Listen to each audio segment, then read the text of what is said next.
All right, we're live here. We're going to try to get back to doing some of these live breakdowns. I just try to do some of these players on my own just so I have a bit more information on them. And I'm like, I mean, if I'm doing it, I might as well do it live. It's less of a waste of time.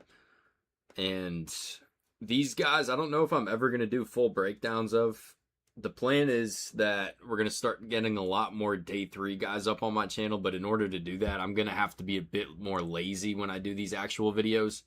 If you guys watch my other stuff, you know, they're pretty in-depth, and it's not so much that the new ones aren't going to be in-depth, or as in-depth, they're just going to be a lot more rough around the edges. Like, I don't want to say the first rounders are more important, but for those guys that go and get drafted earlier, I take so many takes. Like, if you watch the whole ones, I don't really talk the way that I do in real life in those videos. Like, when you hear me talk now, I'm going to be stuttering. I'm going to be, you know, taking a while to make my points. When I do those longer ones, they just take so long to actually do sometimes. So I want to get more day 3 guys up. It's just going to have to be a bit more rough around the edges because I don't have enough time. I wish I did. I wish I had enough time to take a longer time with some of those other guys that are going to be drafted later. Like guys that we're going to be watching right now. We're going to get the Patrick Payton film up right now. He is going to be wearing number 6 for LSU. He started his career off at Florida State, and we don't have the actual sack numbers pulled up. You guys can look them up, but looked really good. Like, I think if he transferred to LSU in 2024 off the top of my head. But there was one point where Patrick Payton was expected to be a first round pick. Like, I actually think at some point he was like the betting favorite to go. I don't want to say first overall, but I mean, there was a whole lot of hype behind Patrick Payton. Because he's got the traits. You know, I'll tell you right now, we're gonna be watching number 6. Had a great first step at Florida State. He's real flexible, real long. Just never really put it all together, you know. It kind of looked like he was on the trajectory to turn into something great, but didn't really work out that way. Does that mean he's not going to have an NFL career? I don't think so. I think he's worth taking a look at and seeing if we can come up with anything, but I just want to pull up something real quick for Patrick Payton. I don't think he was at the combine, but I just want to double check. I meant to do that before. He was actually. So his arms measured in at 33.5 inches with 10-inch hands. He's 6'5", he's 260 pounds. You know, definitely has the physical traits. We'll take a look at him right now. And you guys, as always, let me know what you think about Patrick Payton. Any other players you want me to take a look at also? We have 3 games pulled up. We're going to start with South Carolina, which is the game that he had the most pressures. I think only 1 sack in 2025. So you're not drafting him for the production, I'll tell you that. But this will be him right there, number 6. And I'll tell you one thing, at Florida State, he really struggled to set the edge. That 2023 team, or this was his first season, I don't remember. He was definitely on the same defensive line as Marvin Jones Jr., and they just, you know, they had great first steps. They could get after the quarterback, but that Florida State defense was rough. I have a question. Do I think I'll do Harold Perkins?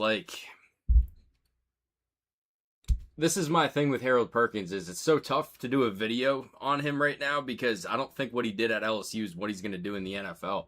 Like, I think he has this place in the NFL. He's just such a tweener, if that makes any sense. Like, and for me to come on and do a video, like, for him, it's a lot of guesswork. And a lot of the stuff that I would be doing with Harold Perkins would be going back to, like, his freshman year when he's a bit more of a pure edge rusher, pure pass rusher, I guess.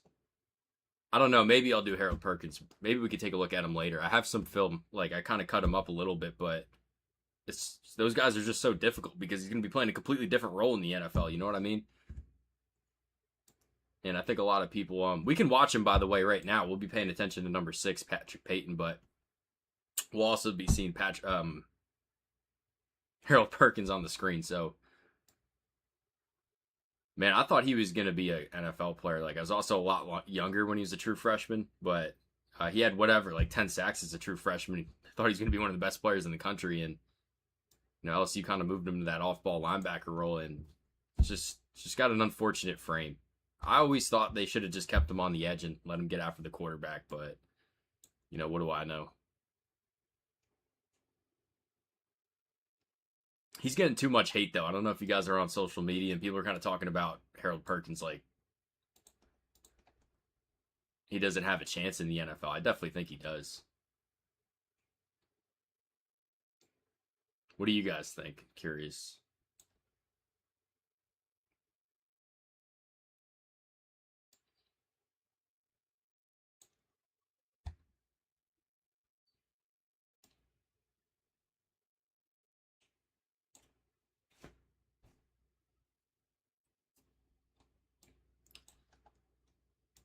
Yeah, I think a lot of LSU fans are in the same boat as you.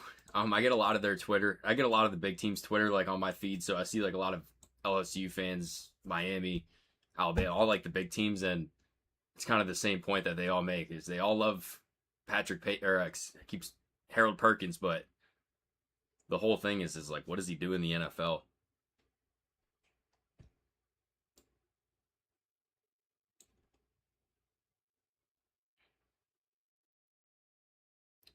Yeah, I mean the whole thing with Harold Perkins is like he's almost too small to even play linebacker. That's why like some people have an issue with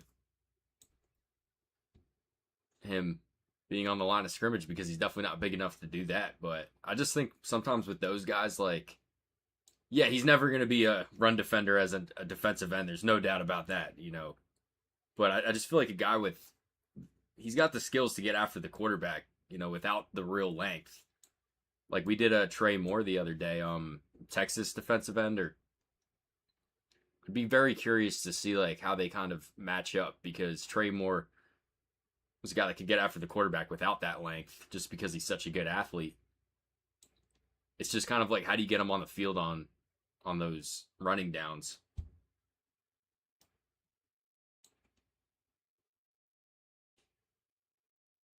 And with Trey Moore, Texas turned him a bit more into an off-ball linebacker, and he looked pretty good in that last season. So maybe I'll go back and watch Harold. Keep saying Harold Perkins, and then feel better about that. I don't know. He's definitely got that. You'd have to be creative to get on the football field, though.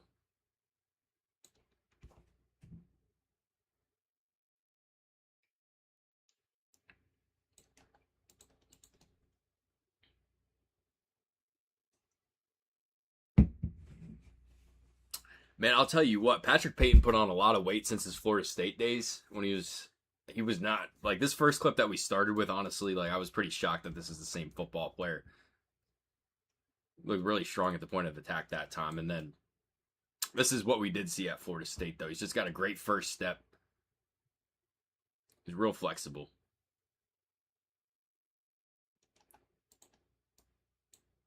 I feel like somebody's gonna take a chance on him. I don't know what he's getting mocked at right now, but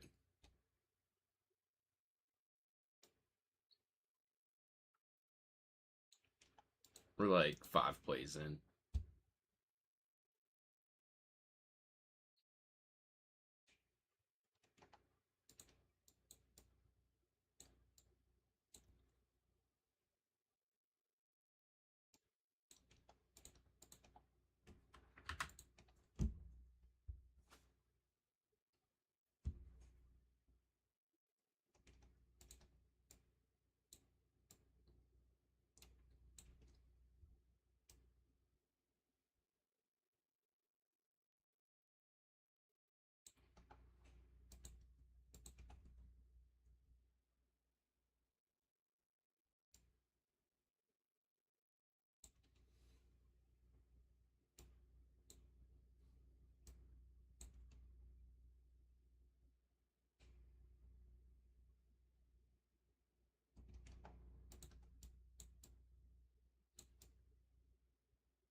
When we talk about some of those guys having speed to power, I'm not sure we're gonna be talking about Patrick Payton with that right there.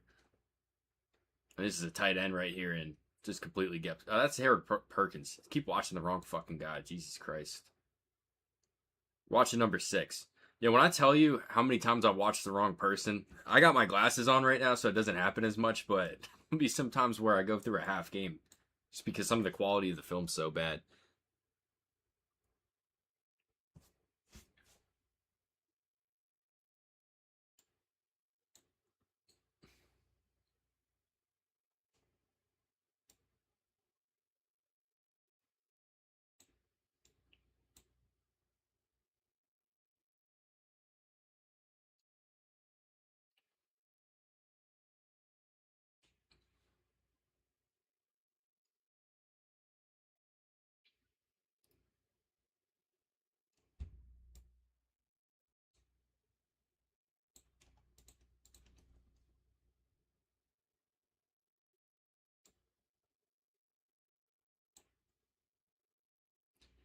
Yeah, it's just tough with Perkins because he doesn't have a football frame. Like I don't even know if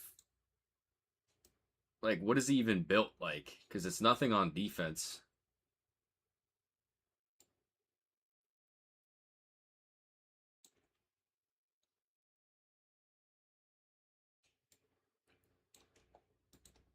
I don't know. I don't know. He's honestly built more like a safety. I wonder if like there's any talk about converting him a bit more into one of those, kind of hybrid guys. Like that's getting really creative. You kind of have to though. I don't know. It's just it's a shame because he was such a good college football player. You always root for those guys that are great in college. And it's kind of a shame when those guys that, kind of suck in college go so early. Like it makes me feel bad for Harold Perkins. Like even we're watching South Carolina right now, like Cisse, like the cornerback, completely different position. And I understand, like I think he's worth a day two pick because of how athletic he is. But he's just like straight up was not a good college cornerback. He's not as rough as that's making it sound, Cisse, but yeah, I'm not an LSU fan, but Perkins is one of those guys that I'm rooting for. I'm not smart enough to figure it out though. I'm just a YouTube channel. I'm sure that those NFL guys will have some kind of plan. He's definitely going to make a training camp roster if he's not drafted. So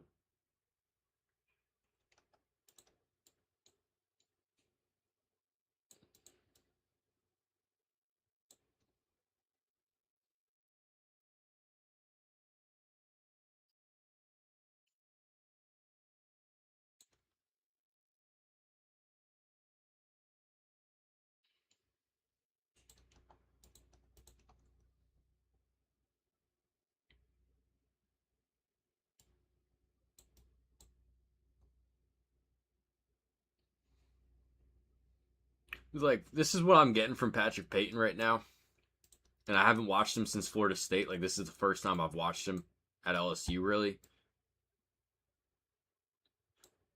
I think he's a freak. Like I think he's got a good first step, and he looks pretty dang flexible. Like I do think he's got the traits. It's just like none of these moves are convincing at all. I mean, you guys tell me if you see something else, but I don't know.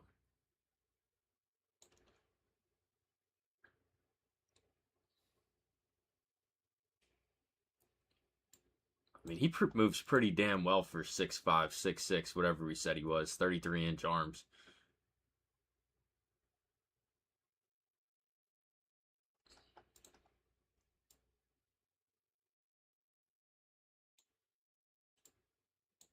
This was his best game of the year. We're gonna watch one of his worst ones later, so I'll try to be fair.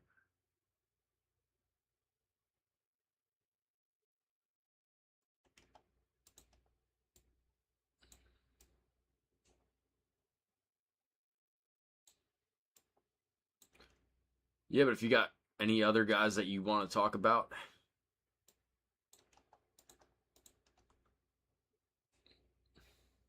2026, 2027, feel free to reach out. I don't care.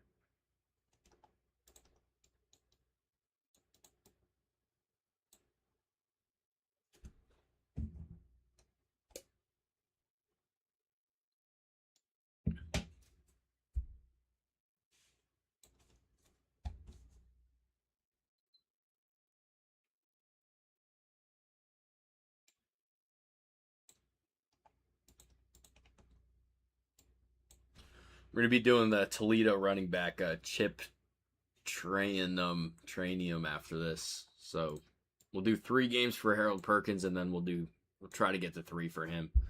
I don't know if we actually will, but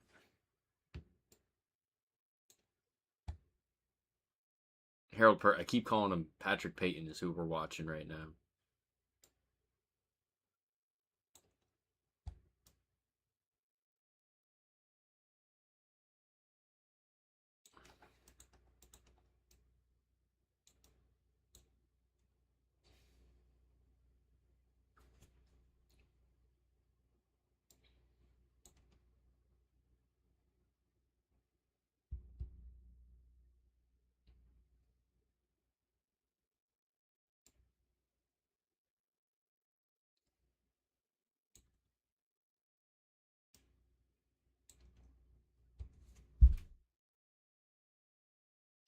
He played a lot this game, though. I feel like I've seen him almost every snap.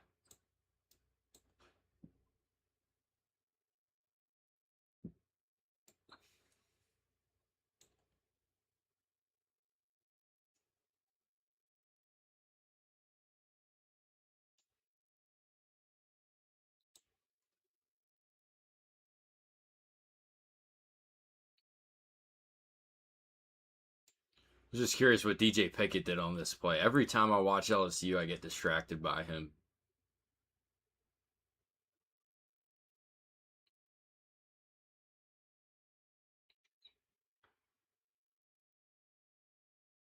I'm so excited for him, man. We still got 2 more years.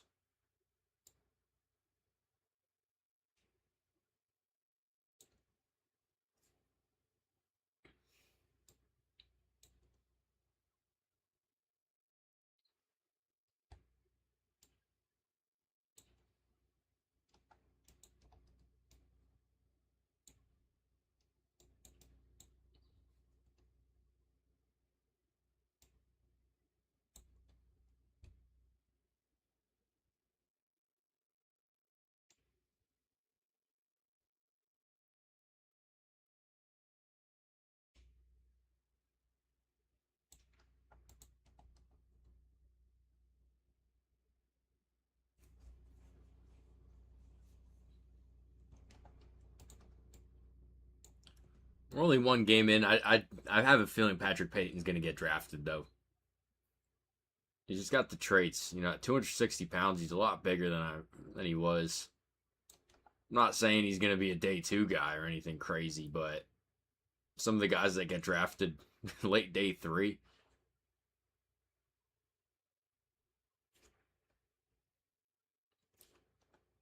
And that's where do I have Halsey on my safety ranking? So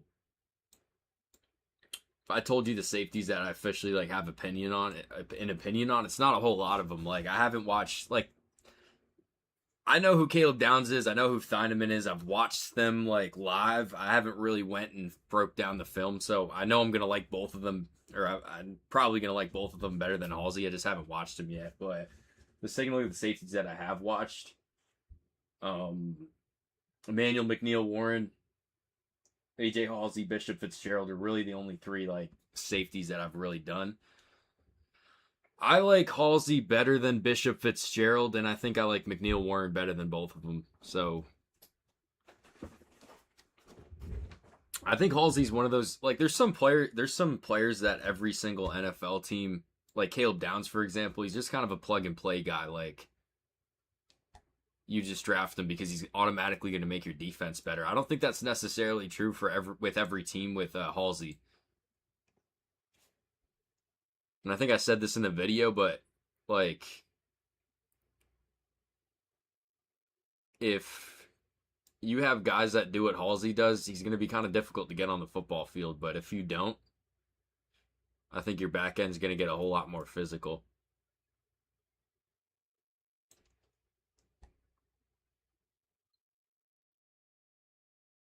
He's great though.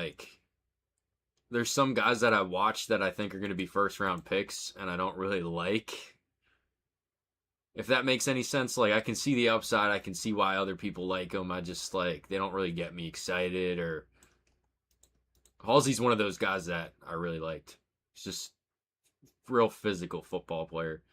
No, I have Keontae Scott as a nickelback. If you want to talk about those guys that are nickelbacks, I also did Jalen Kilgore, Keontae Scott, and D'Angelo Pons, who's probably going to play nickelback in the NFL, and Traden Stukes. So, including those guys, I like Keontae Scott better than Jalen. Everybody but Jalen Kilgore. I like Keontae Scott a lot. But Kilgore is, I think, my guy in this entire class so far. South Carolina defensive back. That's my favorite player, regardless of position right now.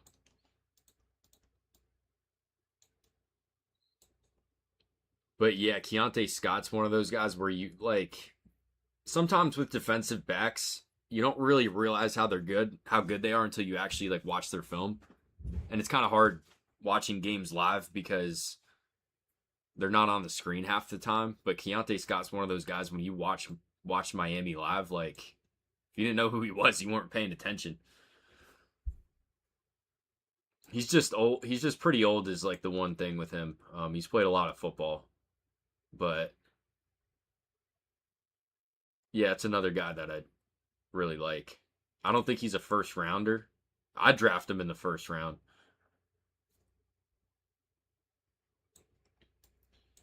Yeah, don't even get me started on Kilgore because I'm too big of a fan of him.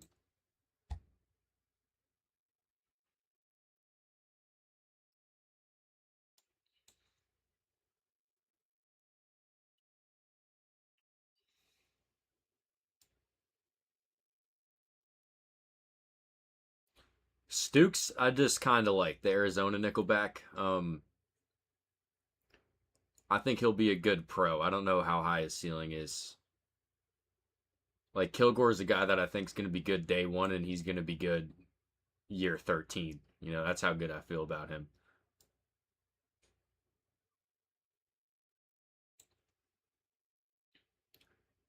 Pons I like too. It's just, with the physical stuff.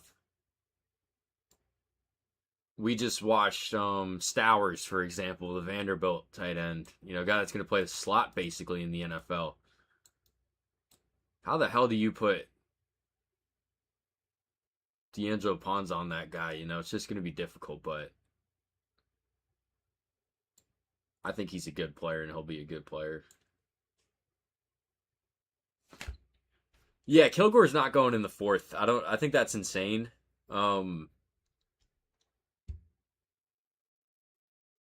I don't know who the hell's doing that. I was thinking about this the other day. Like, there's some guys that I like, except I can understand why other people don't like them, and I can understand like that I might be overlooking some things. I'm trying to think of an example of that, but I can't really right now. But a guy like Kilgore, like I don't really know how you don't think he's at the very worst a second round pick. I guess it's because of the position where that slot corner position's not really a quote unquote premium position, and you might want to be drafting a guy that plays, outside corner, that perimeter corner, or an edge rusher, or whatever. I think that's crazy. I'm not saying every team needs to have a second round grade on him, but all it takes is one team to have a second round grade on a guy for him to go in the second round.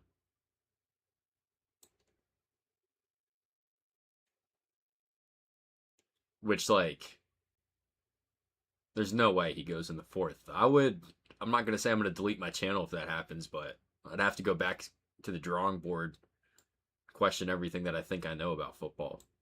Or the draft. I mean, it's not even just a football thing. Like, he measured very well at the combine. He performed very well at the combine. He's played a lot of football. He's very young. There's like no red flag that I know of that I've heard. I don't know. The only thing is like the position that he plays, but he just does it so well that fourth would be insane. I'll believe that when I see it.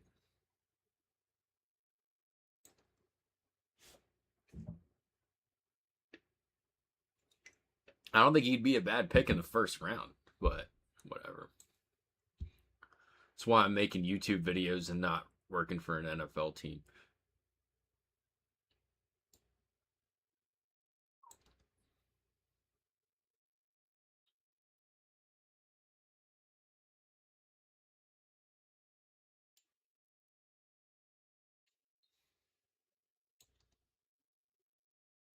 You guys watched Vincent Anthony yet, the Duke edge rusher?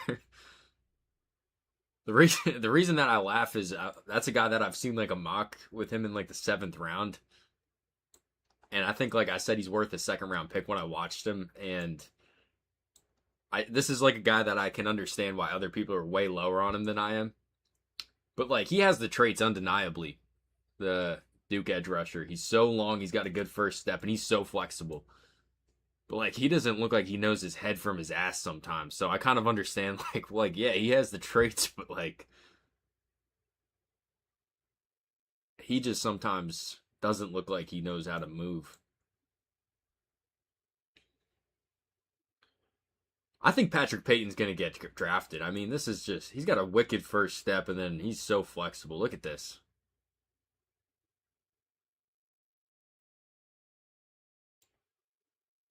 He's going to get drafted. I don't know how early.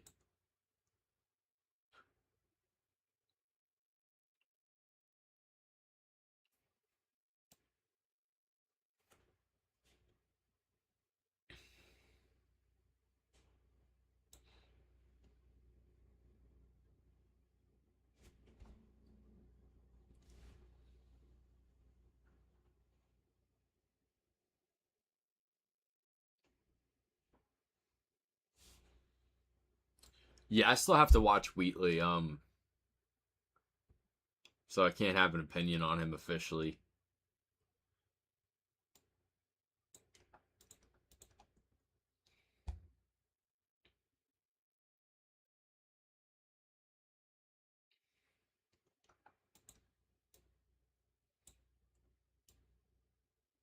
It's just something about those Penn State guys, dude. I don't know like who their strength and conditioning coach is, but I think he's got to be one of the best in the country because every year these guys just test so well at the combine. I don't remember the last time that a Penn State guy like didn't have a good combine. And even the dude that we just watched on this channel a couple weeks ago or a week ago now, Danny Dennis Sutton. Bro, you're telling me that motherfucker can jump as high as he did at the combine? Like, no. I don't know whoever their strength and conditioning coach is, like I don't know if it's been the same guy, but I swear to God, as long as I've been following the draft for like the past 10 years, every year these guys just go crazy at the combine.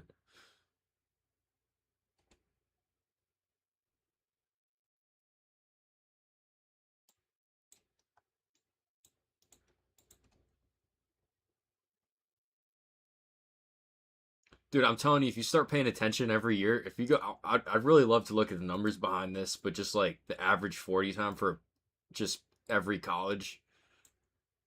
And I would be very surprised if like Penn State wasn't one or two. It hasn't really translated into on the field success. Of course, you know, they were pretty good a couple years ago, but it's not just the 40 time. It's like everything. I don't know. There's actually a theory, and I think this is complete BS, but like apparently their IPF, like their indoor facilities, like built on a slant. So it's like actually like in an incline. Penn State's field's like actually on an incline. So all their athletes, like ever since as soon as they walk on freshman year, you know, they're always just either going uphill or downhill, and that's the reason that they always test so well at the combine because it's flat at the combine. I don't think that's true, but that's like the myth.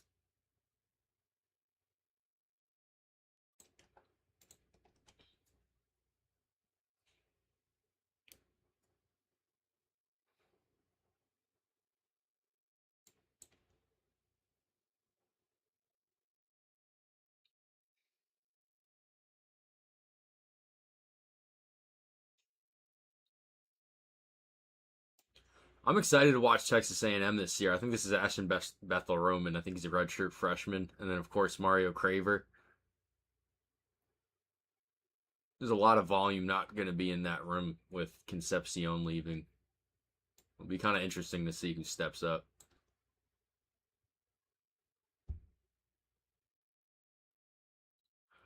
Number 6 is Patrick Payton. That's who we're watching right now.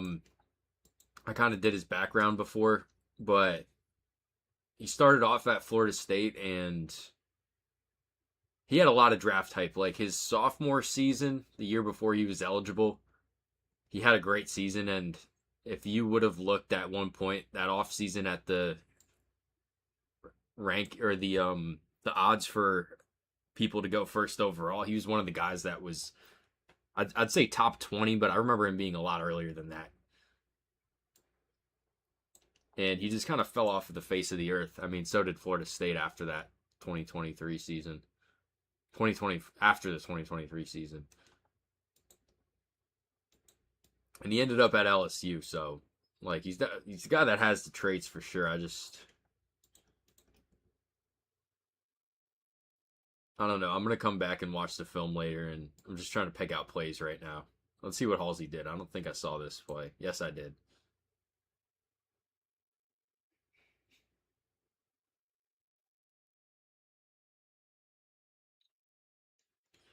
I give a lot of credit to Marcel Reed for just taking this block on like this. I mean, PJ Woodland's a lot bigger than him. I mean, so were most people on the football field, but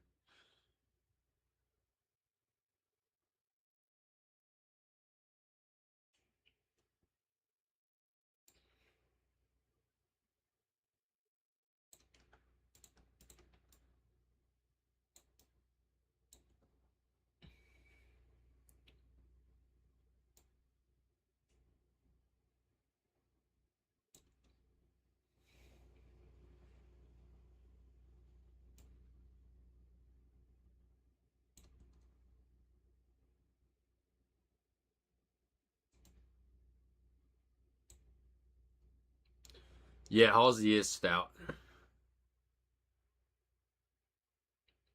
This is the shit that I worry about though. Not even as a football player, just like for him to stay healthy. I don't know if you guys ever actually played football, but if you played high school football, they at least when I was coming up, they like would always show a concussion video.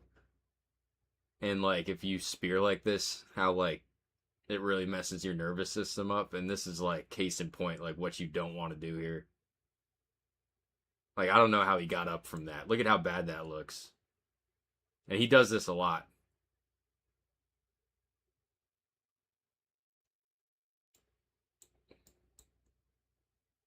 I noticed this the first time because I actually watched this Texas A&M game for him. And it's one of those things that you just hope he cleans up. Not even for football reasons, just health reasons. I mean, he's tough as shit though. For like, I don't even think. I think he was in the next play. I don't know.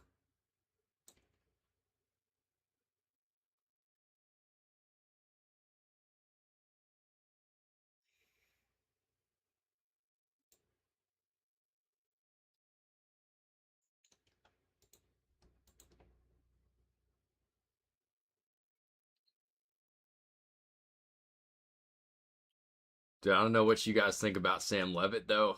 Oh my god, I think he's going first overall next year. I think you guys gonna think I'm crazy for that, but I think his Arizona State film was a lot better than the talking heads will lead you to believe. And I also think that he's going to be walking into a really quarterback friendly offense next year.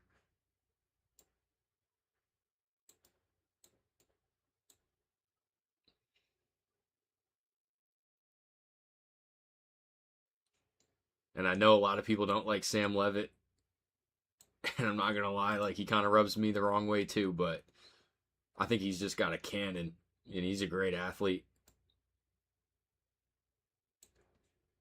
And he's actually a pretty good decision maker, so I think it's going to work out for Lane Kiffin, but we'll see.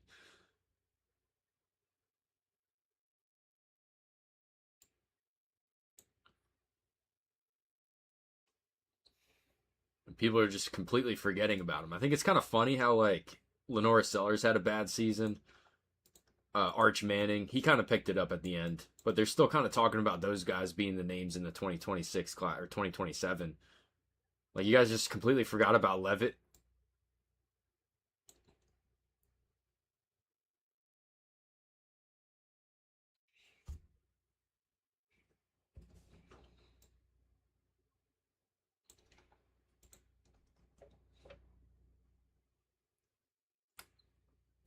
I think what I've seen with Patrick Payton so far is just like really not getting his hands involved as much as he should, and it's almost like he's trying to get around offensive tackles without even touching them.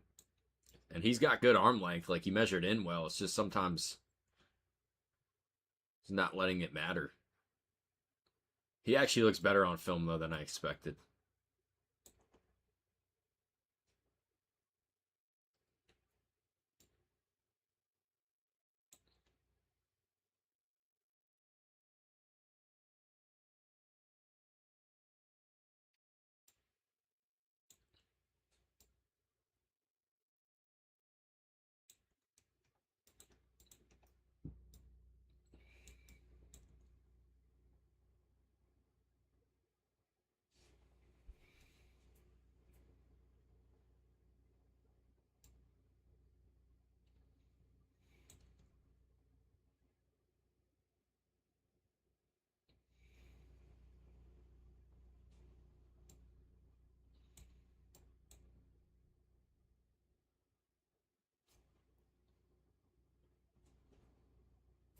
I've done offensive tackles, if that's what you're talking about by OT. Obviously, that's what I assume you mean. It's my worst position by far, just the offensive line in general. Like last season, I didn't even do it because I didn't feel comfortable doing it because it's a lot different than every other position. And honestly, the reason that I feel better about doing tackle now is because I've done so many edge rushers, and it's just kind of the opposite of that, you know? So, like, if I know that an edge rusher wins because he has such a good first step, well, then you kind of understand why that offensive tackle's first step is good.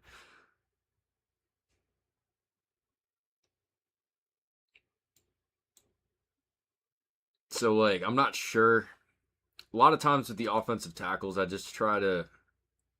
It's less of my opinion and just kind of more about the athleticism, I guess, if that makes sense. Like, I don't have a whole lot of opinions, like, very opinionated opinions about offensive tackles. Like the guy Crownover, just because you brought it up, right tackle for Texas A&M. Like he looked pretty good. He just hasn't played tackle that long, and he came into Texas A&M as a tight end. So it's like he's a great athlete, and it kind of follows that he can't really use his length yet, but great arm length. I think running back's the easiest position to break down, like not just for me, but for anyone. Because it's a lot more about pure athleticism and frame, and the instincts is just kind of the patience, and the vision. There's like less moving parts for a running back, I guess. It's not to say it's the easiest position or anything like that, but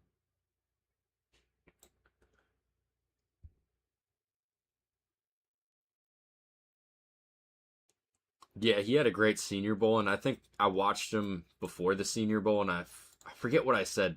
I think I gave him a day 3 grade, and he might sneak into the third round. I don't know. It's kind of like I give a lot of these draft grades to guys without doing it for other guys, so it's like yeah, I have a day 3 grade on him, but I've only watched like really like 4 tackles, and some of them are going in the first round, so it's just kind of I don't know where he'll actually go, but I do think he's could be worth a third round pick.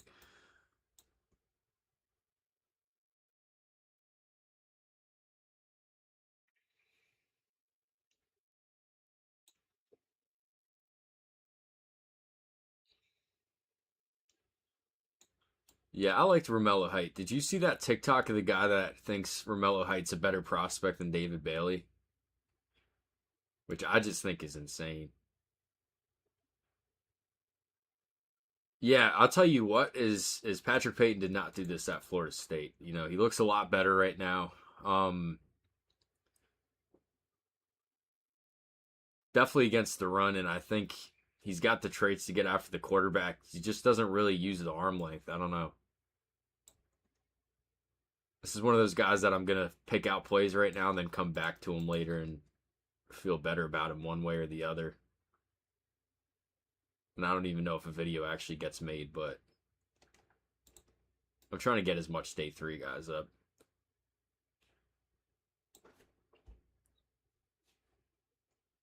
Yeah, I don't think Height's better than David Bailey. The guy's just crazy. Like this is the shit with our guy right now, Patrick Payton. It's just so late with the hands. Like, it doesn't even matter that he has 33-inch arms right now because just let the tackle get into his body for no reason. Beat him off of the snap.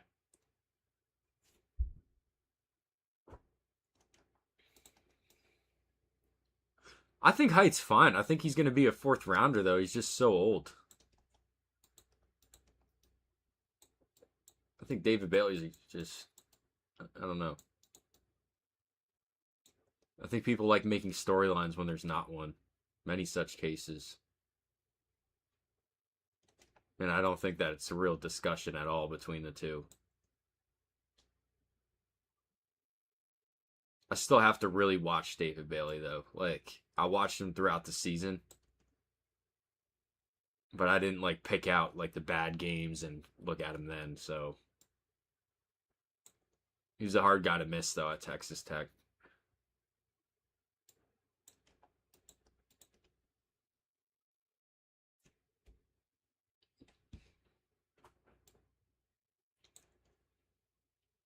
It's kind of the same deal with this Ty Simpson, Fernando Mendoza stuff that came out of nowhere. It happens every year when there's not like a real discussion between quarterbacks. Just because like the media tries to milk the draft for all it's worth. And of course, quarterback's the biggest position, so they naturally try to create some controversy about the quarterbacks when there's none. I'm not even saying Ty Simpson's not going to be a good NFL quarterback because the games that I watched, he friggin' battled.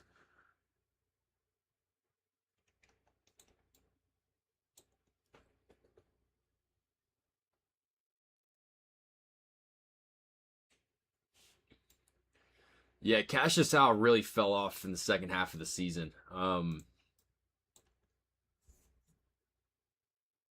He looked like a guy in the first half in Texas A&M, and then another guy that just kind of fell off the face of the earth. I don't know if he's. You tell me, where do you think Cassius Al is getting mocked right now? I haven't really paid attention to the mocks as much because he was definitely first round in the during the actual season.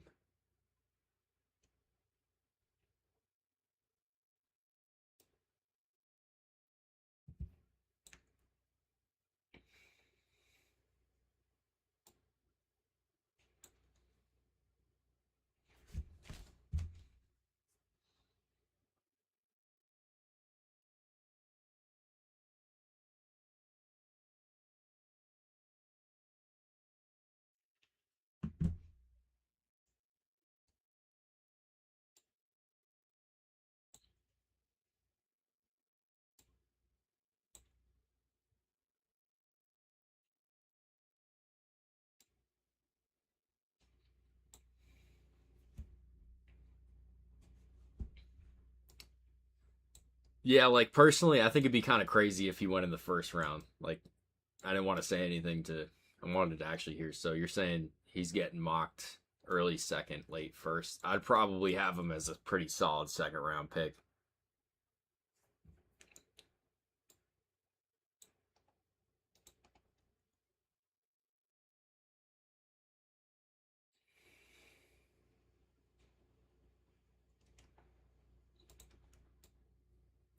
I'll tell you what though, I was surprised how much he weighed at the combine. He doesn't look like that on film. Like obviously he measured in awfully. You know, I can't wait to see how Ruben Bain works out. By the way, and I'm afraid to make that video. I'm not gonna lie.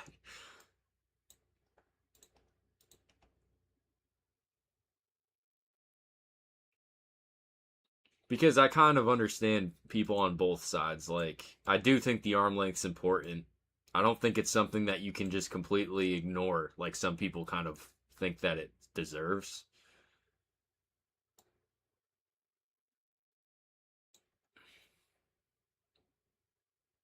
I really have to watch more film on him, and I've watched so much Miami last season because of him, because of Moten, because of Keontae Scott. A lot of guys on that defensive side. And it's crazy how much I've seen Ruben Bain play football, and I still don't know. So, and I do know. I know he's going to be a good player. That's what I think. You know the arm length, like it was one of those guys. Like sometimes you don't know about the arm length because at the end of the day, like before you have the official measurement,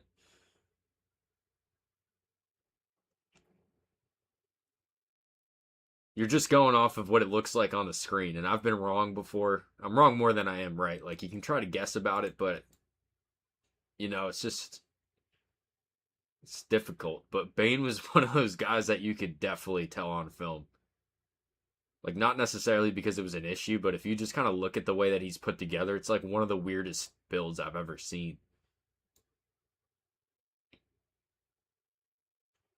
I just think he's so goddamn powerful that like even when an offensive lineman against the run, gets their hands on him, he can still like set the edge.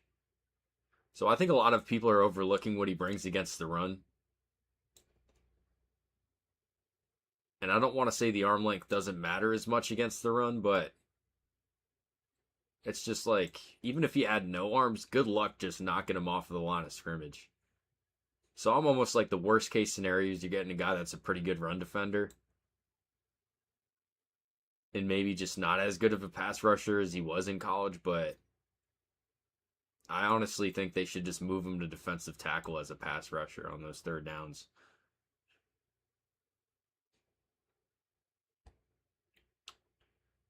Yeah, Tupapa 7320 I really appreciate you commenting, by the way. These are a lot more fun when I have somebody to talk to. They're never gonna standardize the college measurements. It should be that way. I'm just telling you right now, it's never gonna be like that, so it's not even worth talking about. It's not the NFL, is really what it is. There's no real central thing that could even do that.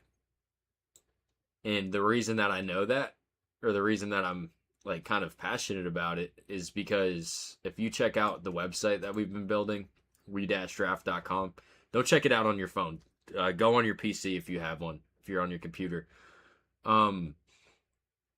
There's no real place where all college rosters are in the same place. Like, you have to go to the LSU website, you have to go to the Ole Miss website. Like, in the NFL, they all have their own. You can just go to the NFL website. It's a lot easier to get all that information in one place for the NFL. So on our website, I've been getting all this roster information and trying to put it in one place, and it is just insane the amount of difference the way that these colleges keep their records.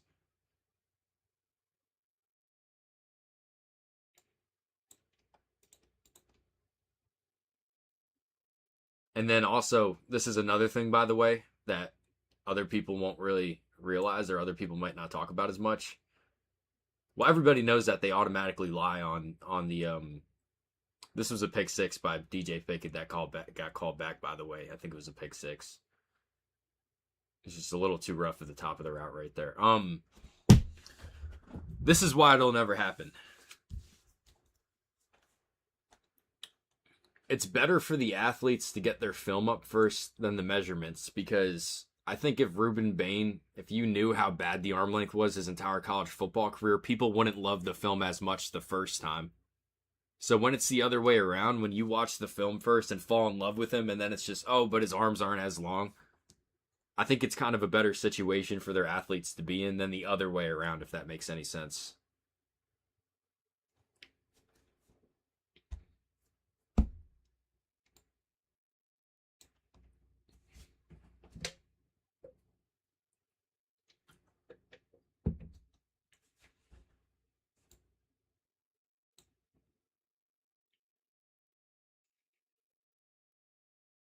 Yeah, I saw some Miami fans saying that that they screwed him at the combine, that like the person who measured the arms like messed it up.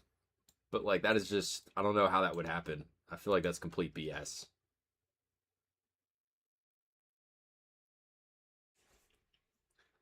Yeah, and it's the same at high school. Like high school is a bit different because the recruits, like, if you go on if you try to look up a high school player's height, like we do recruiting on this channel, so, in the off season, that's why I know about this.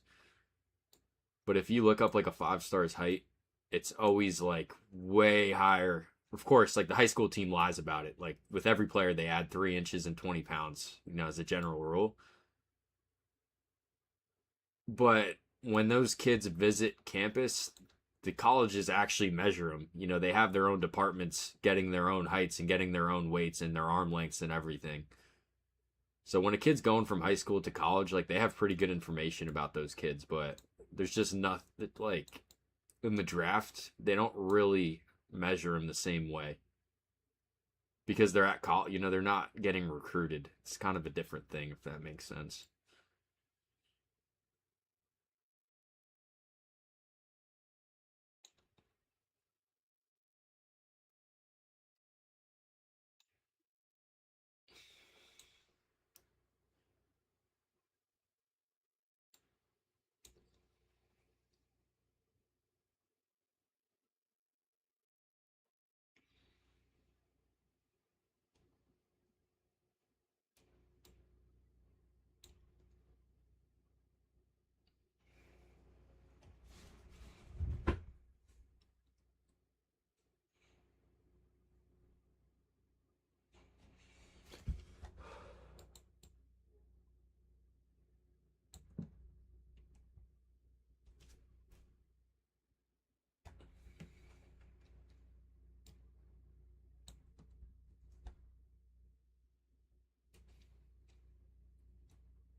Yeah, I understand.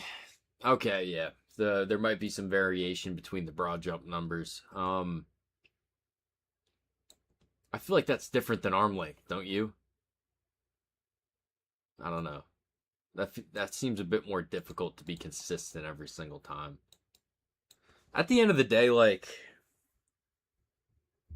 I think you just have to be in the ballpark. I'm not sure that a single inch for a broad jump's ever decided an NFL team decided to draft a person based on a 132-inch broad jump or 131 or something like that.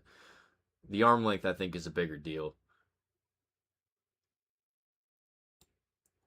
Yeah, the broad jumps are harder though. The verticals are kind of hard to mess up because you should do it based on like which thing they hit. But yeah, the broad jump's definitely more subjective. We've always like I always thought you had to do it from the back of the heel. It's like whatever the back heel is, that's where you're supposed to do it. That's what I thought.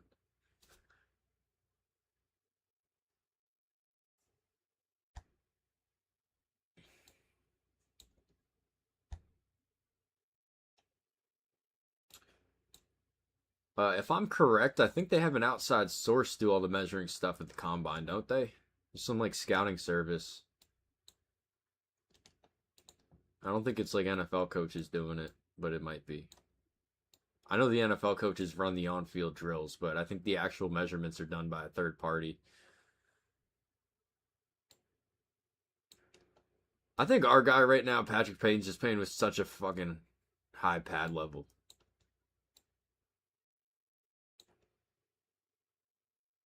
Like he's a very big target when he comes and swims like this, and he's just standing straight up. And number 50 doesn't even have a base to really drive him with. I don't even think number 50's left foot's in the ground right now, and he can just kind of come back and just I don't know. I'm gonna be interested to come back and watch Patrick Payton's film.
Yeah, like this is kind of the same stuff over and over again. This is our we only have like 10 minutes left of this Ole Miss game, and then we'll move on to the Toledo running back. But it's like, what is the pass rush move that he's working here? He's not trying to go through him. This isn't a bull rush. It's just like he almost gives up his chest right here.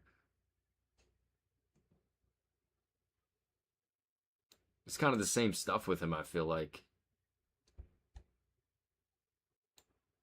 I don't know if you can call it a lack of a pass rush plan. I don't know what it is.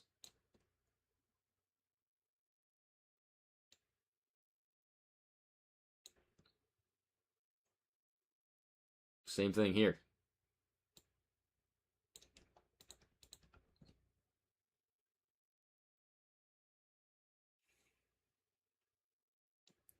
Is he like trying to play contain on Trinidad Chambliss right here? And I really don't know what he's doing.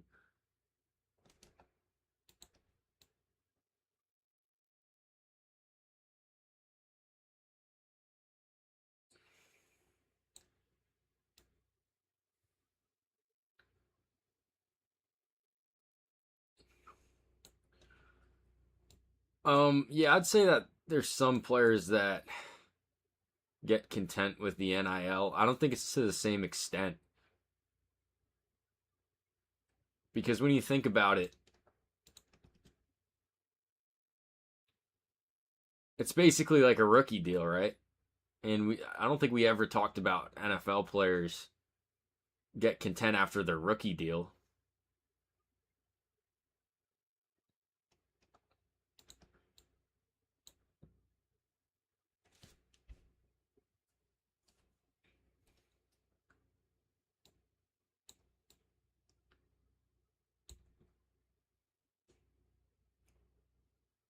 And they're getting a lot less money in college than they are in the NFL.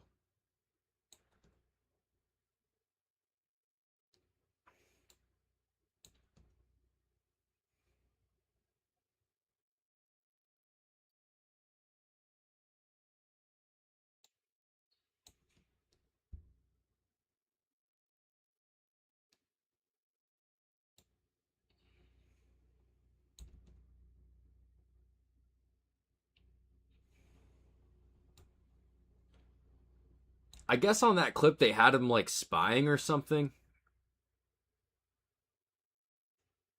I don't know. I really don't know.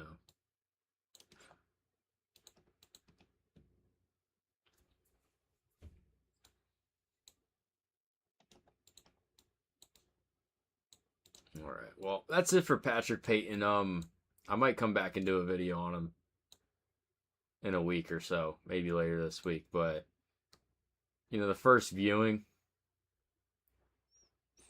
he's got the traits. It's just we don't see a lot of that. That was a really nice swim move to the inside, and that happened real fast. I think sometimes when that takes a bit longer, he's just such a big target. We saw the one time that offensive tackle was able to just kind of drive him inside. He just doesn't really get the hands as involved as much as a pass rusher. He actually put some good things on film as a run defender. I mean, he's 6'6", like 260 pounds, that is. Like, off the top of my head right now, I'd probably go 5th, 6th round just because of the traits. But, the production fell off from his sophomore year.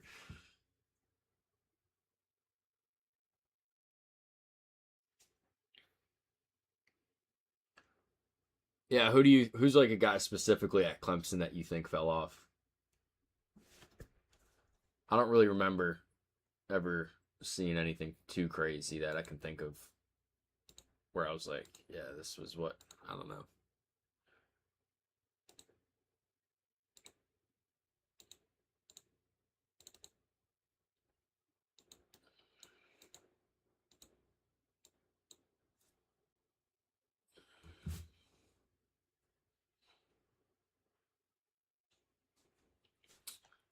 Yeah, I agree with you too, Papa. I think he's definitely kind of a far ways off.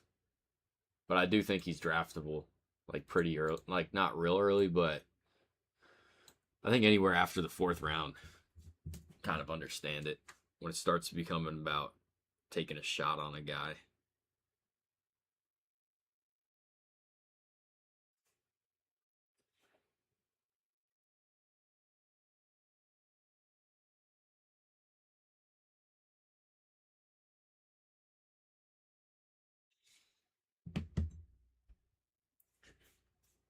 Okay, TJ Parker's an interesting one.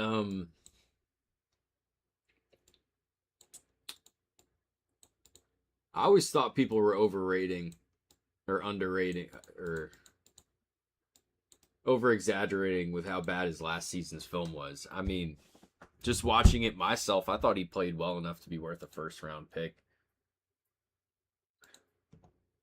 Yeah, that's a good example though, because I've seen a lot of other people say the same thing.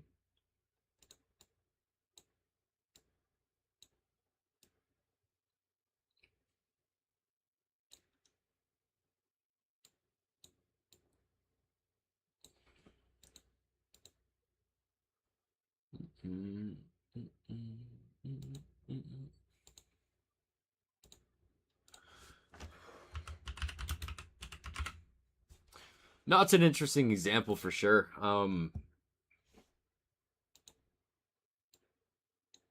I think for the most part, it's not that big of a deal. I'll tell you right now, like for sure, I'm a big fan of NIL because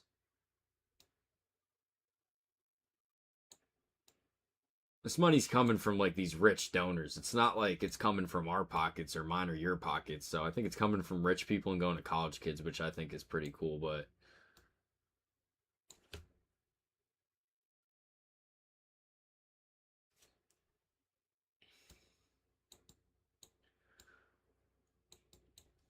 yeah, even on his 2025 films, TJ Parker we'll talk about real quick before getting into the running back. Chip training them.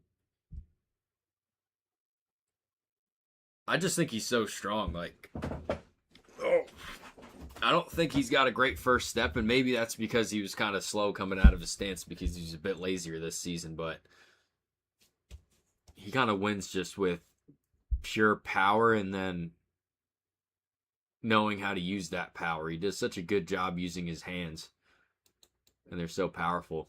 And he's a very strong run defender also.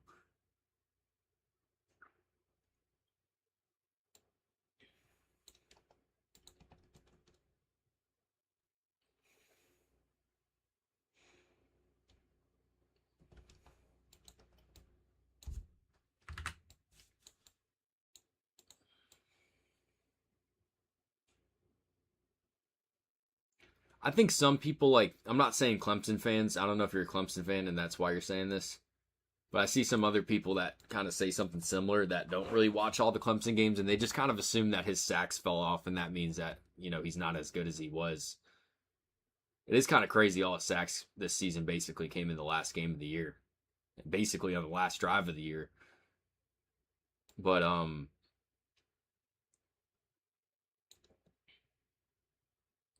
I thought he played well enough to kind of stay in the first round conversation. I think some people after his sophomore season thought he'd be in the first overall conversation, which he's definitely not now, but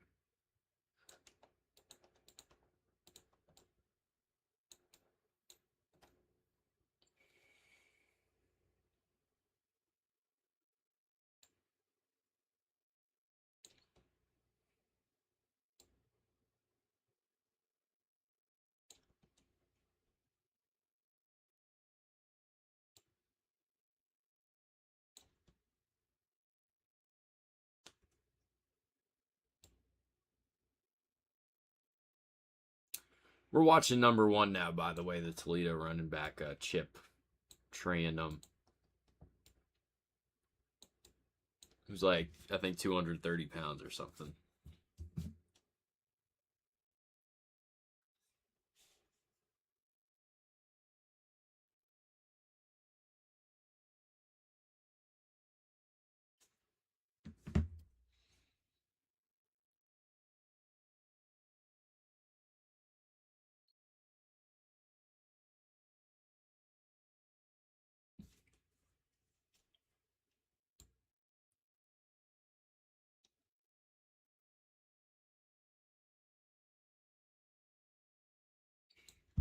Hey, maybe if the laziness is getting exposed at the college level, maybe that's a good thing for the NFL teams, right?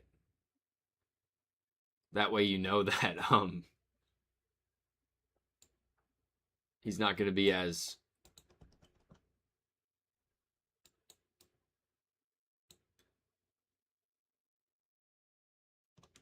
aggressive, I guess, after his rookie deal's up and he gets paid. I don't know.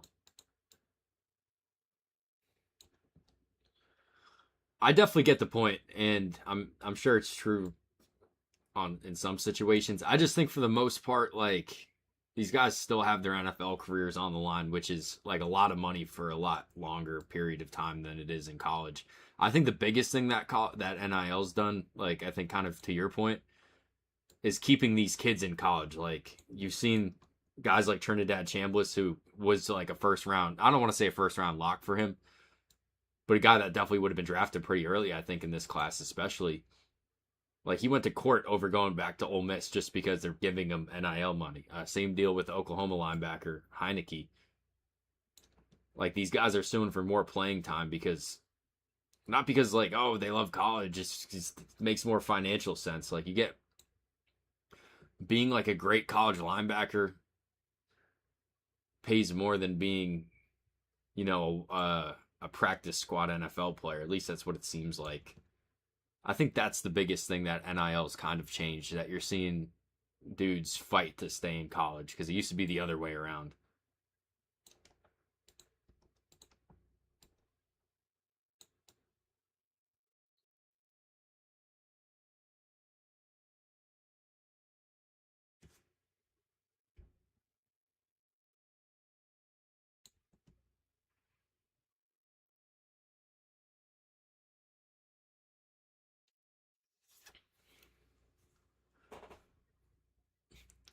And another thing with the transfer portal that I think is really interesting, and I know a lot of people hate it, and I'm not going to say there's no flaws in it. I think it's really cool now that you can be a really good, just say like a really good MAC running back, like we're watching right now, just say you had more eligibility. And then you can kind of climb your way up through college football and play a better level of competition and get better film on up before you move on to the NFL. Like a lot of the guys that we've talked about even today, AJ Halsey, for example, was great, great at Houston, but he had a great last season at LSU in the SEC, and that kind of elevated him into a day two guy.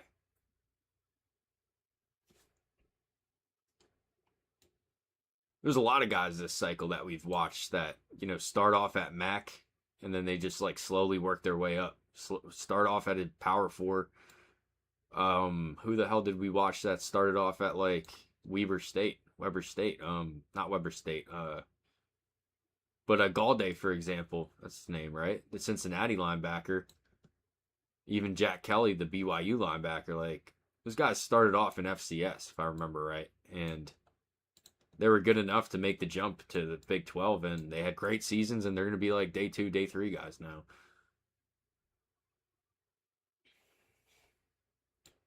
I like it when they go to schools like BYU or Cincinnati. I just think it's kind of lame when it's a bit less, it's a bit more of a diagonal jump, where it's like all of a sudden like Duke's now a kind of a AAA program for Miami, for example, like how they took Mensa and the receiver Barkate. That part I don't like. Like I don't like when it's like between ACC schools or it's between Big 12 schools or whatever. But I think it's cool when it's a guy that starts off at FCS, moves to, a G4 school, G6 school, and then moves to Power 4. I think that's pretty cool.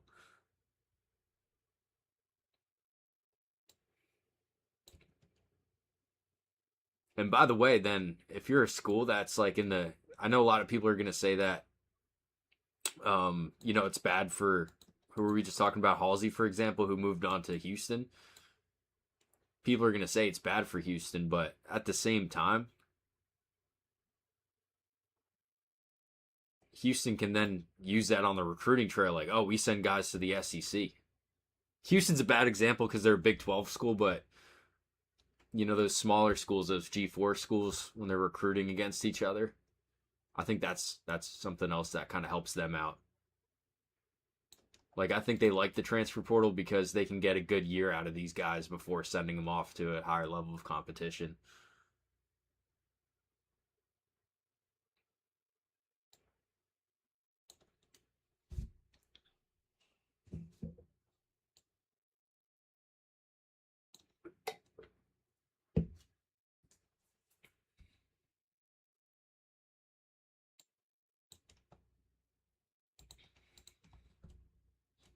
Now, is it is it kind of over the top? I definitely think so.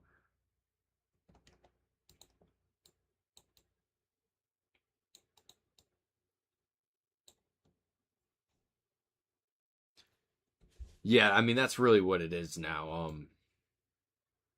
And honestly, if we're gonna be serious, it's kind of these high school kids are getting fucked over. I think there was a school. Who the hell was it? They had a graphic. I want to say it was North Texas, but I don't know if that was true.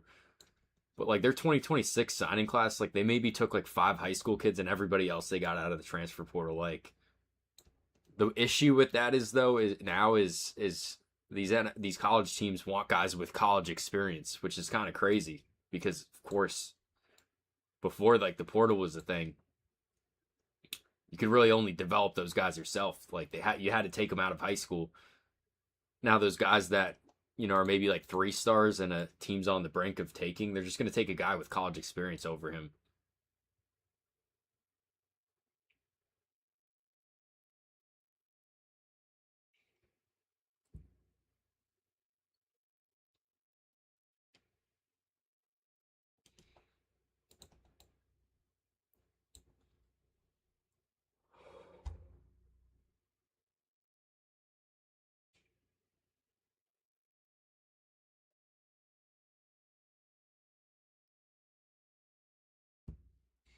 It's a pretty good play by our guy right here, huh? Jeez. He avoided the ref too.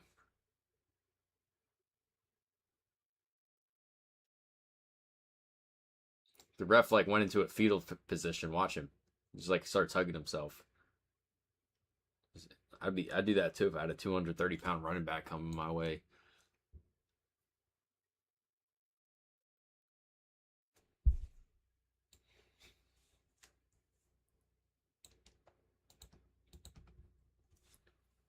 Yeah, like you said, those high it's right. You kind of see how we keep going back and forth. So those high school kids can't go to those big schools as much as they used to. Like they go to the smaller schools now. Well, that's a good thing for the smaller schools, right? Now it's more competitive since they can kind of sell more playing time. And another thing, it also NIL doesn't really allow those schools to kind of stack recruits the way that they used to. Like if you look at the top recruiting classes from like 10 years ago, they would just take as many dudes as they could kind of get on roster just because you'd rather go to it's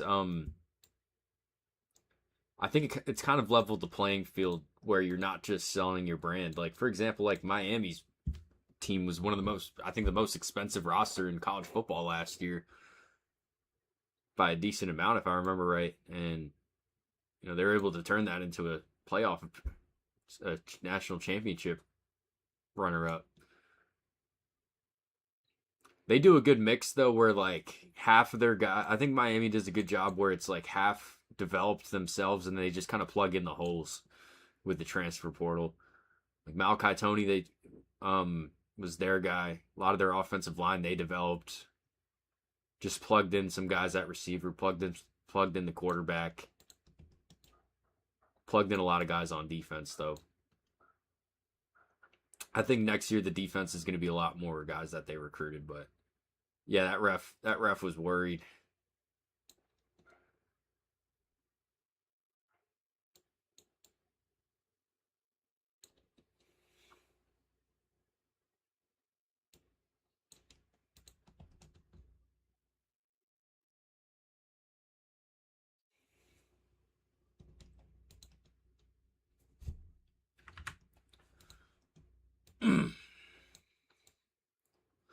Like for example, Jared Curtis, number 5-star quarterback, number 1 quarterback, depending on what website you're looking at.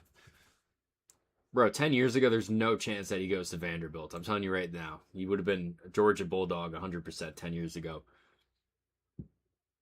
I think it's kind of good for college football sometimes that we're actually going to see him next year, as a starting quarterback in the SEC rather than a guy that George is just sitting on the bench and I don't know.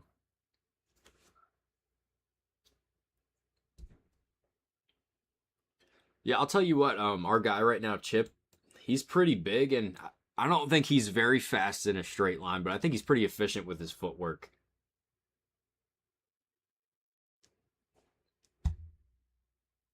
Like right here, this is against CMU. Like you can kind of tell, like the real explosiveness and the breakaway speed's not real next level. But I think when you can kind of see him navigate around guys, he does a pretty good job. I think he's got some issues with the vision and letting this kind of stuff set. This one not as bad, but there's a couple holes that I thought he missed. I mean, this looked pretty good though to be able to navigate around this at 230 pounds. And if you just take a look at his lower body right now, he's pretty well put together. I want to start seeing him bounce off of some tackles though. That's what I want to see in the next 2 games that we'll watch. We'll just kind of watch everything that we've seen so far. He looks like he's built to run through tackles. Let's actually see it on film. Shit, there you go. That was pretty good. Here's a bad one. I think this one is pretty bad right here.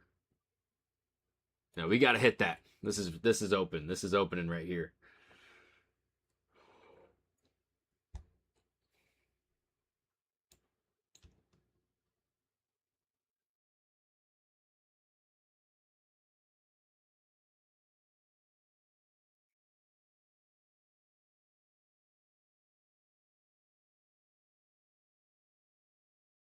We'll get the next game pulled up now.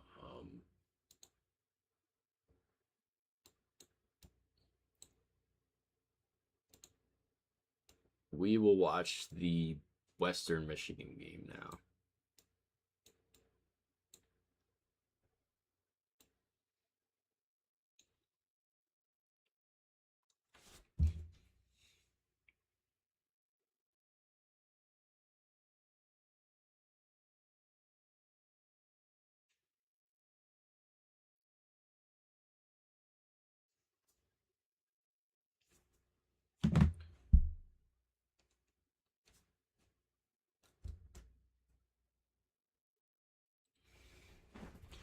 Yeah, I agree with you too, Pop. I think we're on the same page. He's pretty nimble for his size. Just kind of lacks that top end. I think right now I'm not going to give a draft grade on him. We got to start seeing him run through some tackles, right? We're giving up a lot athletically. Him being 230 pounds is a big asset, and those big thighs are a big asset. Let's see him actually use that right now. So we're also watching him against a lower level of competition. So if we don't see it in college, we're not going to see it in the NFL.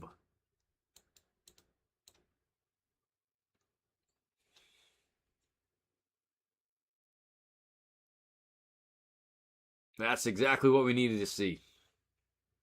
Exactly to a T, everything that we've talked about.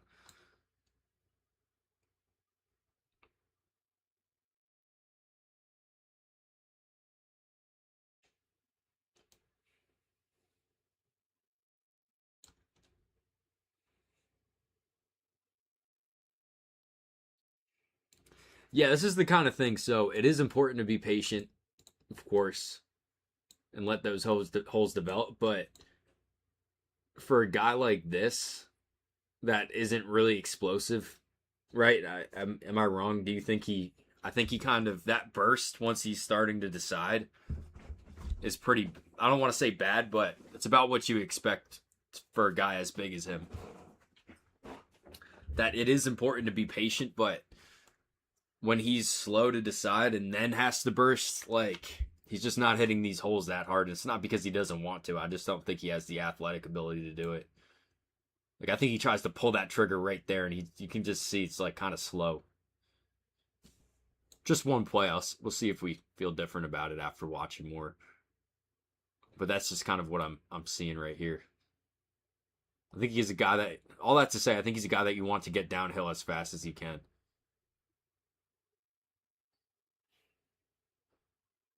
Don't like him in his own scheme, just based on, I don't know about the agility, and I don't know about that explosiveness. Kind of need both of those. Really like him when you can just tell him to build up speed and then start to make people miss rather than let holes develop and stuff, I guess. I don't know if that sounds crazy.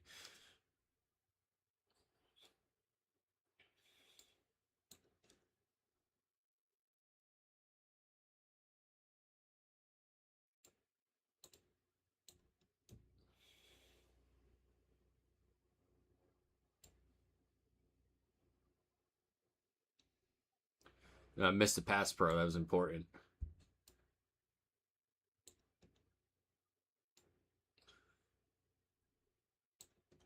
Fuck, we got to go back and get that. I want to clip that.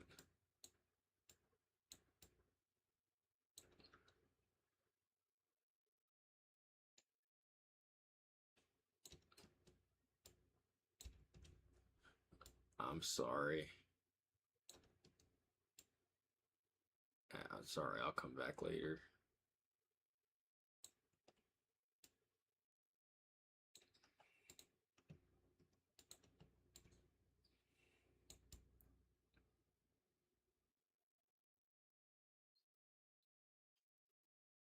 I'll get that later.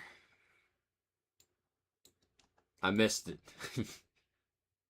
Got to be better at getting those pass protection clips in. Here's a good one.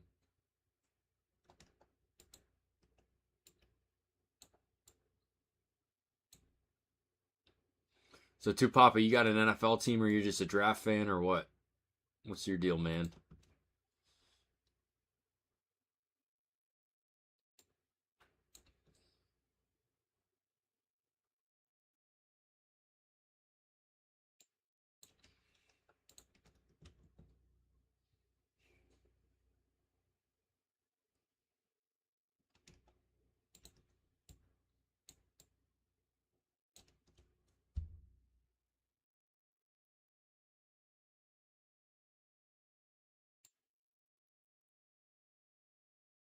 Oh, yeah, Chargers.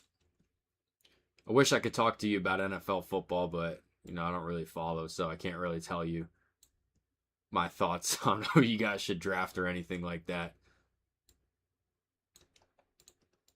I've been a big fan of Herbert, though, for a while since Oregon, so I always kind of root for them, I guess.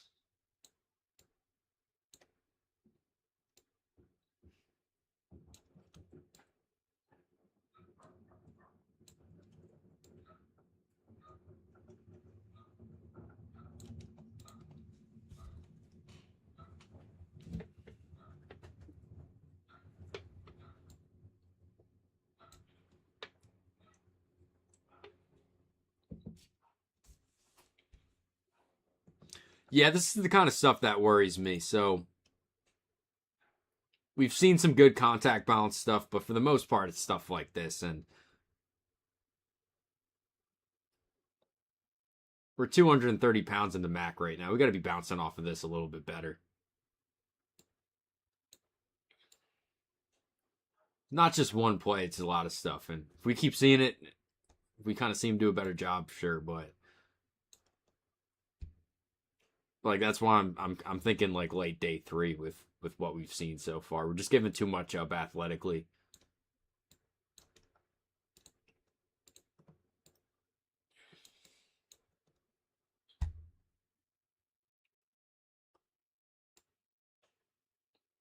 I've seen people talk about the vision being great with him. I feel like I think we've seen him pass on a couple open holes.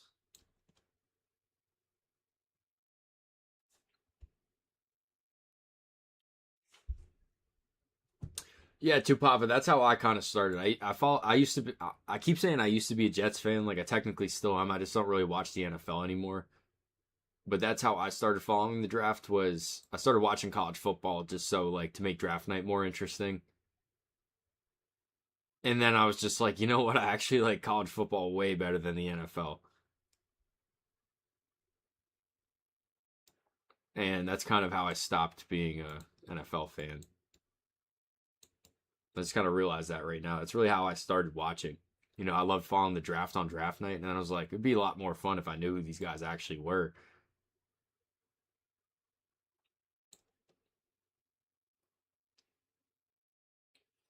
Yeah, I'm with you. He's a big man in a little man's body, or the other way around. A little man trapped in a big man's body. You're right. I mean, I think he wants to try to make people miss instead of just kind of leaning into his lower body strength. And this is one of those guys that I think NFL I think the NFL is going to think he's worth a late round pick. And if he starts to run more physically in the NFL, then people are going to be like, "Oh, how did the draft guys miss him?" Well, there's a lot of guys like this in college that don't pan out. Like I think he's close. I think he's worth an invite, and I think if he gets better, he can be an NFL player. But right now, it's just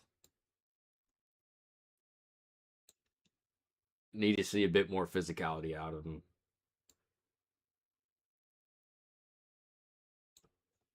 And then you consider the fact we're not watching SEC football right now. Like, no offense to Western Michigan, no offense to Toledo, but like, look at this fucking shit, man. Come on, man. We're 230. We can't be taking hits like this.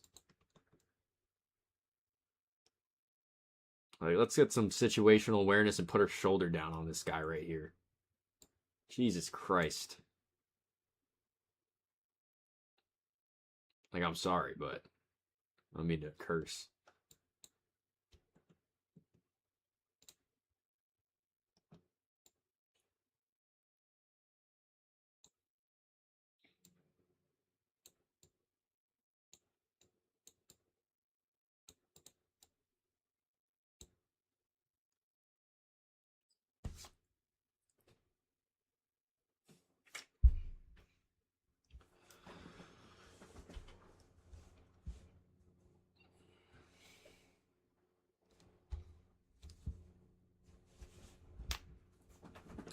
Yeah, that's what it always was with in college football to me. Like, every single game matters.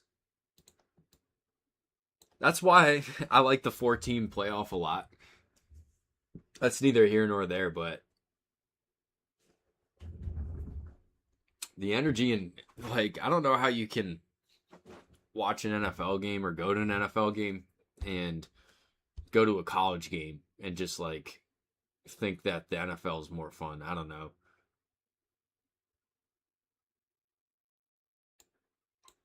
Look, I think he navigates the open field very well and navigates everything around him very well. And I think he's pretty efficient with his footwork. Like, this is a really nice angle that he takes to avoid this last safety here. And I think he has good vision into the second level. I don't think the same vision exists at the line of scrimmage, and you kind of see him pass on a lot of things.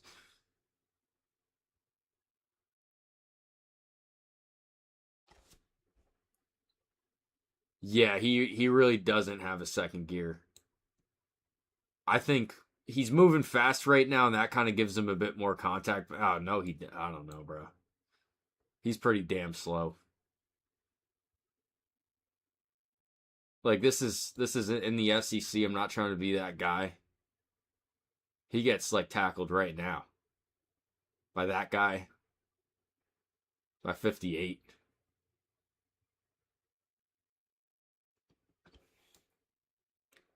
So I think we'll just watch 2 games for him and then kind of call it. Look, he's a. If I was watching MAC football, if I was bored on a Wednesday night and I was watching Toledo versus Western Michigan, dude, I would be so excited to watch this guy play football. But we're looking for NFL players right here. It's not a UFL draft that we're scouting for.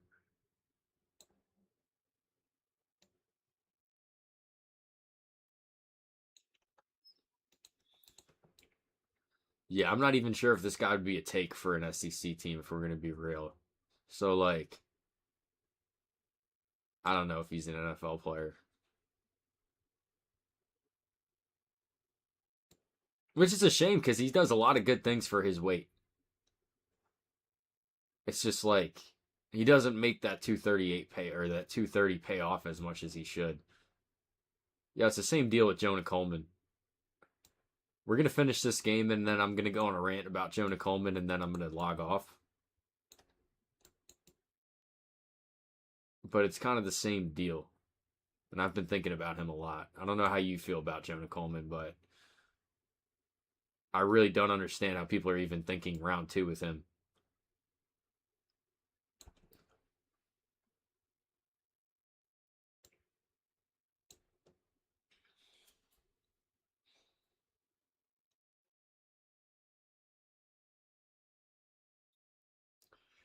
Tupapa, you've been have you been subscribed for a while? Are you a new subscriber? Tell me what your deal is. Curious.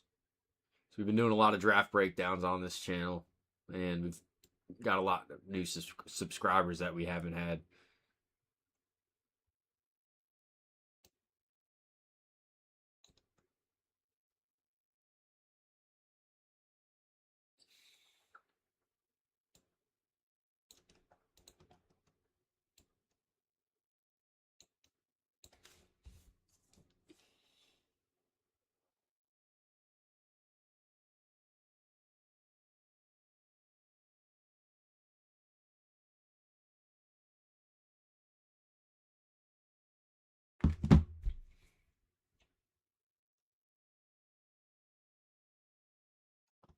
This is like a quarterback just making a decision right here. This would be an awesome play if he's a quarterback and he's avoiding contact. This is what we want. Don't take an unnecessary tackle, please. We need you in the game. So if he ever has to play emergency quarterback, we like him for that. He knows when to get down.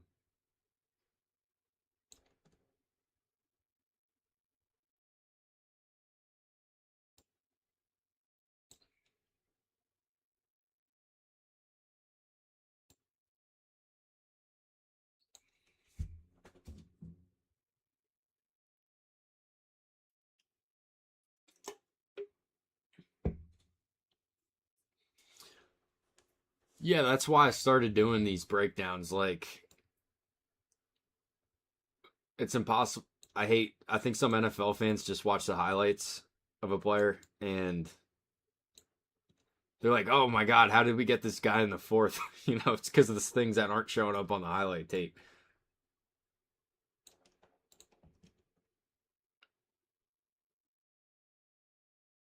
So yeah, that's how I'm trying to bring value, I guess. And then the other people that do the all 22 breakdowns, I think they just kind of focus on the round one guys, round two guys. So that's why we're watching Chip right now, is to try to get some of these more fringe guys up. Because they're important. Not trying to get on my pedestal or something or on my soapbox, but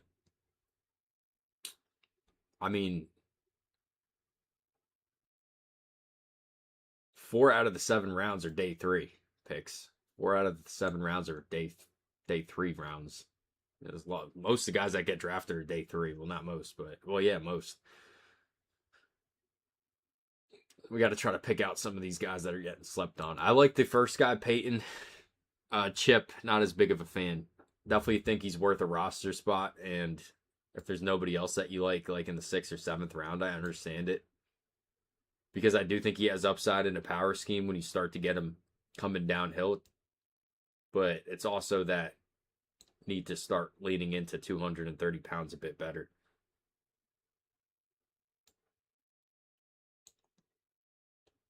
Until then, he's kind of a tough guy to bang on the table for. I want to go back to my Jonah Coleman film real quick and just see if I missed anything.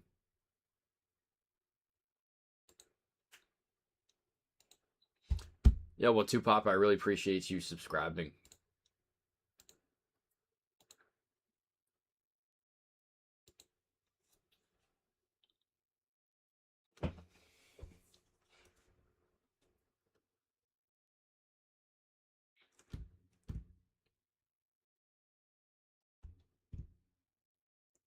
Yeah, I'm with you too, Papa. We'll be live streaming during the actual draft on this channel. We have all this film, I just figured that I might as well go live and kind of give live reaction to it. So if you happen to be around, would really appreciate if you watched it that night. Even if it's just for a little bit. The real reason I'm doing it is because some people don't have cable and can't watch the actual draft. So we'll be doing it that night.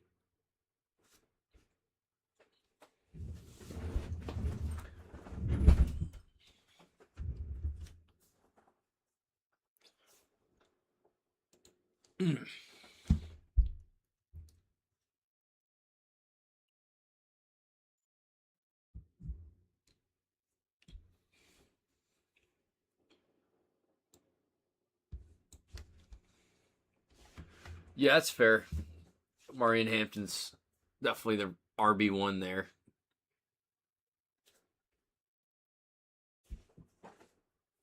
Ugh. Yeah, I want to take a look at Jonah Coleman again because watched the film the first time and it might be something that I missed because I've seen a lot of other people have a different opinion on him than I do. And I'll tell you right now, when I first watched him, I was not a big fan. Nah, I think he's better than Chip. No offense to Chip, but just the way that people kind of talk about Jonah Coleman.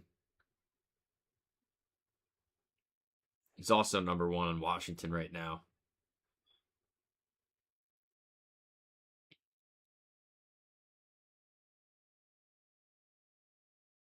I think the thing that this was a really nice run. I remember this one when we get this out of Jonah Coleman, that's kind of what I get excited about. He's real patient, and then he's not explosive, but I do think he's got enough to really, kind of make those decisions a lot faster.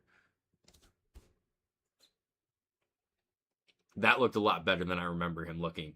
But what I really remember is stuff like this where it's just, that looked better. Where was it?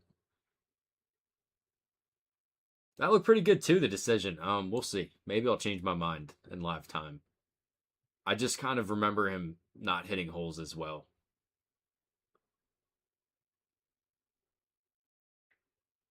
I'll tell you right now, though, man, this is a different player than I watched a while ago.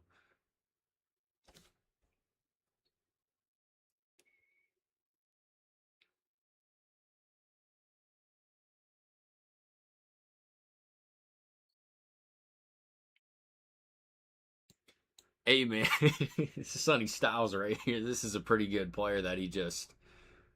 Holy Christ.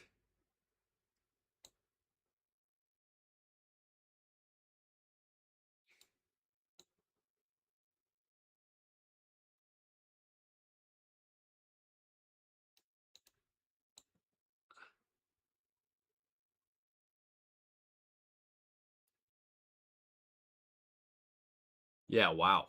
He just put him on his ass.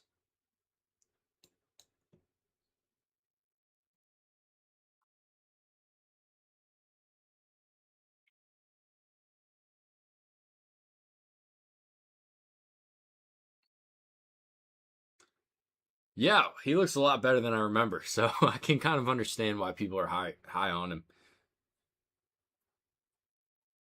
I think when I first watched him, it was kind of the same thing that we said about Chip, where it was like he's just okay athletically because of how big he is. He looks a lot faster than I remember. Yeah, right. He's the other way around. Bigger man in a smaller body. He's still pretty big though. I mean, look at his fucking lower body. He moves pretty damn efficiently too. Yeah, because I don't think he's that fast in a straight line.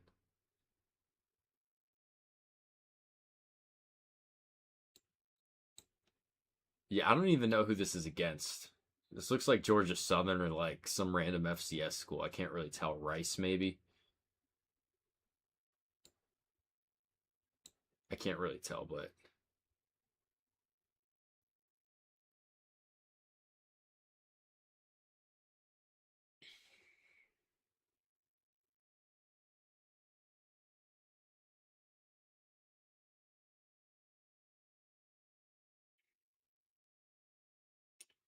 Yeah, you too, Papa. You saw me change my mind on him in live time.